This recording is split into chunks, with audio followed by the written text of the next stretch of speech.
ஓம் சகனா பவது சகனோ புனக்து சக வீர்யம் கரவாவகை தேஜஸ்வினாவதீதமஸ்து மா வித்விஷாவகை. ஓம் சாந்தி ஷாந்தி ஷாந்தி. ஹரிஹி ஓம். இன்று நாம் சௌந்தரியலகரியில் அம்பாளின் 45வது ஸ்லோகத்தின் அழகை காண இருக்கின்றோம்.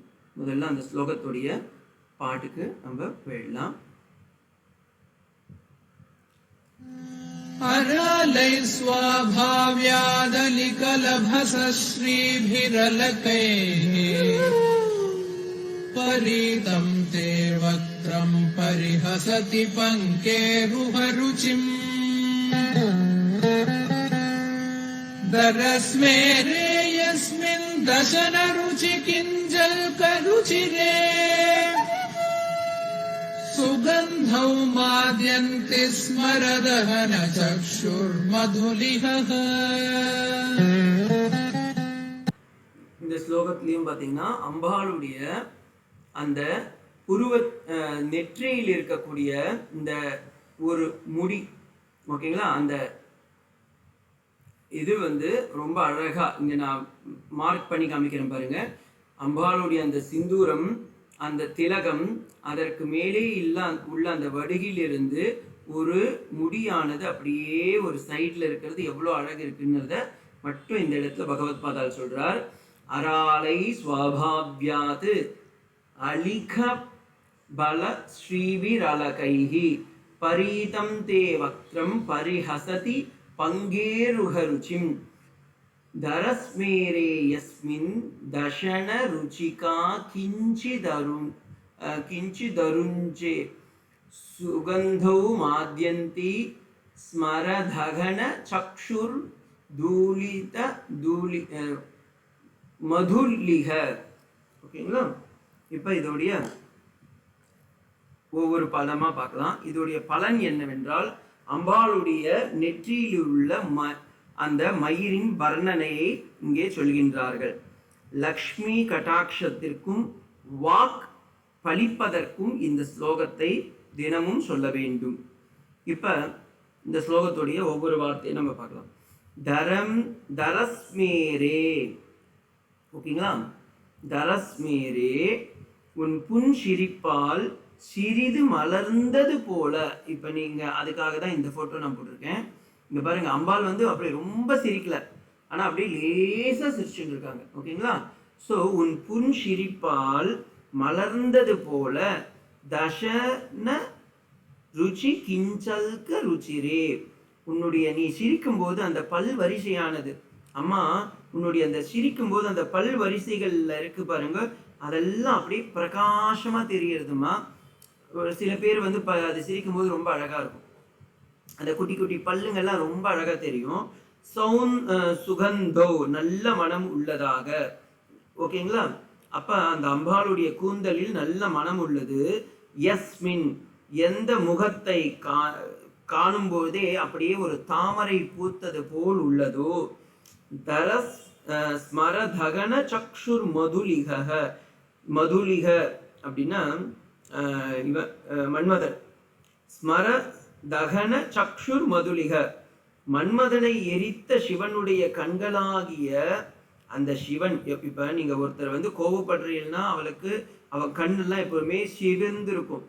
சிவனுக்கும் ருத்ரன்னு ஒரு பேரே இருக்கு. ஏன்னா ரௌத்ரதீதி ருத்ரக, அவன் கண் எப்பவுமே செக்கசவேல்னு கோவஸ்வரூபத்துல இருக்கிறதுனால அவனுக்கு சிவன்னு பேரு. ஆனா அவனையே நீ என்ன பண்ணிட்ட, உன்னுடைய அந்த முகம் தாமரை போன்ற முகம், அதில் முத்துக்கள் போன்ற அந்த பல்வரிசை, அதன் மேலே வடுகெடுத்துள்ள அந்த வடுகிலிருந்து வரக்கூடிய அந்த மயிர்.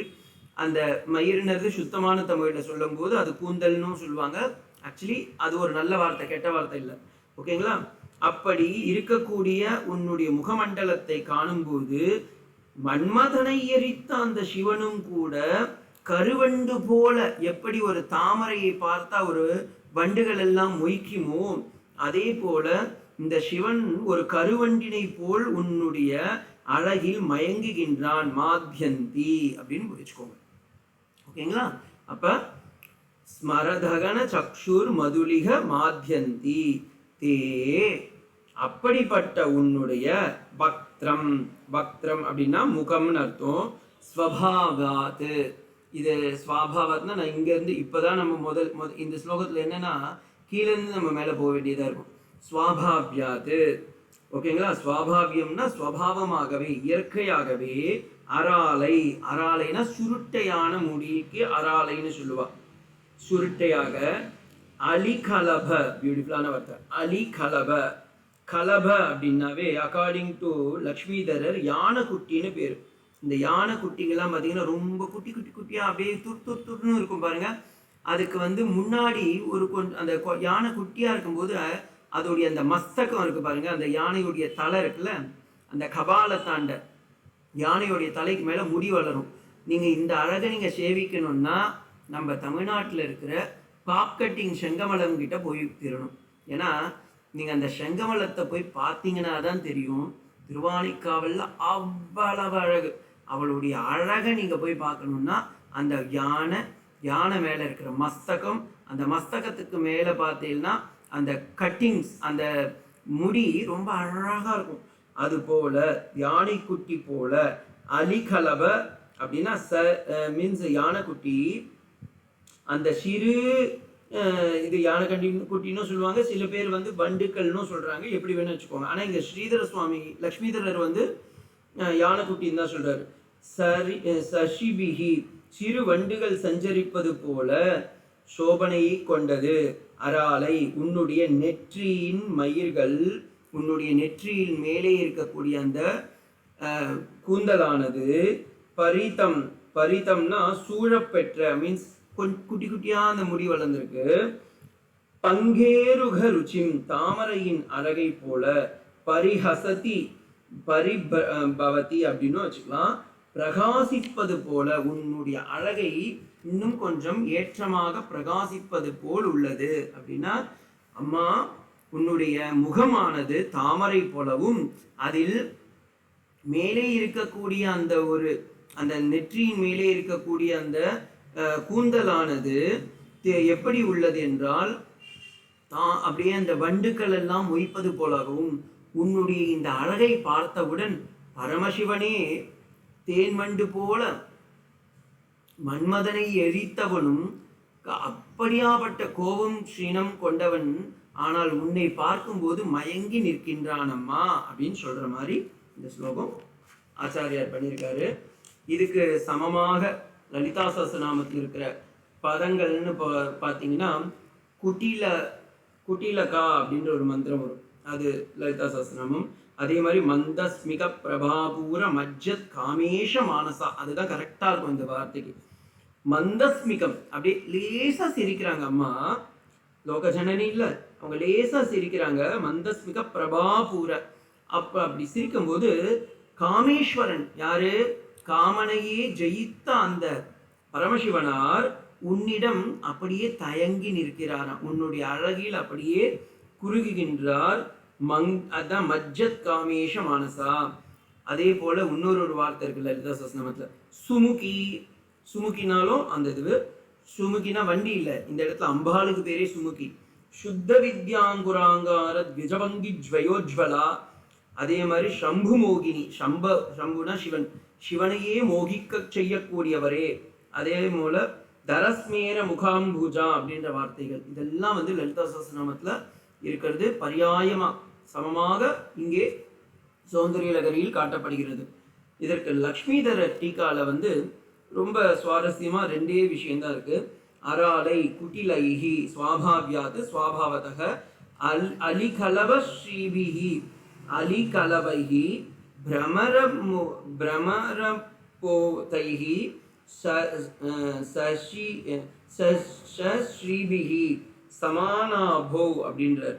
அதாவது இயற்கையாகவே சுருண்டு வண்டுகள் குட்டி வண்டு போல மழமழப்புடைய கொண்ட அந்த சுருட்டை முன்னுணர்ச்சி மயிர்கள் உன் முகத்தில் தோன்றும் போது அது எப்படி உள்ளதென்றால், தாமரை பூ மலருக்கு நடுவே நறுமணம் கொண்ட இந்த வண்டுகள் அனைத்தும் ரீங்காரமிட்டு மயங்கி கிடப்பது போல உன் முக அழகை கண்டு மன்மதனையே அழித்த சிவனானவன் அவன் கண் ஒரு வண்டு போல உன்னையே நோக்கி ரீங்காரமிட்டு கொண்டிருக்கின்றதம்மா அப்படின்றார். இதுக்கு சௌபாகியவர்த்தினின்றவர் அராலைஹி குட்டிலைஹி ஸ்வாபாவியாது சக ஜ குட்டிலைஹி இத்தியர்த்தக அப்படின்றார். அதே போல பரீதம் யத்வக்ரம் தவ ஹசதி பங்கேருக ருச்சிம் அப்படின்றது இதுல கொஞ்சம் பாட வேதமும் இருக்கு அப்படின்றதையும் அவர் பாஷ்யத்துல சுட்டி காட்டுறார். ஒவ்வொரு ஸ்லோகத்திலையும் மந்திரபூர்வமாகவும் சில மந்திரங்களும் இதில் ஒளிந்து கொண்டிருக்கின்றது என்பதை நாம் பார்த்து கொண்டு வருகின்றோம். இங்கே இந்த ஸ்லோகத்திற்கான யந்திரம் இங்கே தரப்பட்டுள்ளது. சம் சம் சம் அப்படின்றது அழகுக்கு காமனுக்கு சொல்றக்கூடியது. அதே போல இங்க இருக்கக்கூடிய இந்த ஸ்லோகத்தில் மறைந்திருக்கக்கூடிய ஒரு மந்திரம் என்னன்னா வஜ்ரேஸ்வரியுடைய மந்திரம். இது ரகசியமான மந்திரம். வஜ்ரேஸ்வரியுடைய மந்திரம் என்னன்னா ஹ்ரீம் கிண்ணே க்ரூம் நித்யபத்ரா நித்ய மதத்ர வை ஹ்ரீம் ஹைம் ஸ்வாஹா என்னும் மந்திரம்.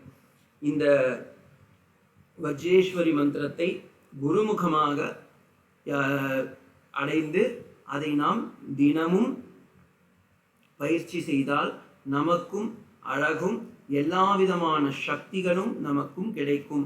அப்ப இந்த ஸ்லோகத்துடைய தாற்பயம் என்னன்னா தேவியின் முகத்தாமரை நெற்றியில் சுருண்டு தொங்கும் முன்னுணர்ச்சி மயிர் வண்டாகவும் முன் அழகு வண்டு விரும்பிய மகரந்தமான பற்களையும் ஒளிவீசும் முகத்தாமரையும் கொண்ட அந்த தேவியுடைய அந்த வசீகரத்தை கொண்டு சிவன் மன்மதனையே அழித்திருந்தாலும் அவருடைய கண்கள் இரண்டும் அம்பாளின் அழகை நோக்கி ரீங்காரமிட்டு கொண்டிருக்கின்றது என்று மயங்கி நிற்கின்றாராம் அப்படின்னு பொருள் புரியுது. ஓகேங்களா? அப்ப இந்த ஸ்லோகத்தை இது மாதிரி இருக்கிற ஸ்லோகம் தான் பார்த்தீங்கன்னா நம்ம ஏன் அப்படி படிக்கணும்னா அப்பதான் நமக்கு அம்பாள் மேல இன்னும் நம்ம இது வரைக்கும் வெறும் பெண்ணாக பார்த்தோம் இல்லை, அவள் உலகத்தாய் லோக ஜனனி ஜெகத் ஜனனியாக நாம் காண வேண்டும். அவளுடைய அழகுன்றது சௌந்தரியம் மட்டுமல்ல, அழகை மட்டும் காட்டக்கூடியதல்ல, அன்பையும் காட்டக்கூடியது, பக்தியையும் ஊட்டக்கூடியது என்பதை காட்டுவதாகத்தான் இந்த ஸ்லோகங்கள் எல்லாம் அமைந்திருக்கின்றது. இதற்கு கோபால சுந்தரின்றவர் அவர் என்ன பண்றாருன்னா இந்த மன்மதனை கொண்டு கோபியர்கள், அது கொஞ்சம் சுவாரஸ்யமா இருக்குது, அதனால நான் அதை சொல்றேன். மன்மதனை கொண்டு கோபியர்கள் குழம்பி கிருஷ்ணா நீ பக்தனின் மன்மத நீலையும் செய்தாயே, அதே போலே இங்கே அம்பாலும் அந்த கோபியர்களை போல சிவனை மாற்றிவிட்டார் அப்படின்னு காட்டுறாரு. ரொம்ப அது ரொம்ப இவர் எல்லாத்தையும் இந்த சௌந்தரகரியை பெருமாள் கிருஷ்ணன் மேலேயே அவர் வர்ணிக்கிற மாதிரி பண்ணியிருக்காரு. அது ரொம்ப சுவாரஸ்யமா இருக்கு. நீங்க வேணும்னாலும் அந்த கோபால சுந்தரின்ற அந்த வியாக்கியானத்தையும் தனியாவே கூட நீங்க அனுபவிக்கலாம். ஓம் சாந்தி சாந்தி சாந்தி. ஹரி ஓம் தத்சத். ஸ்ரீராமகிருஷ்ணார்ப்பணமஸ்து.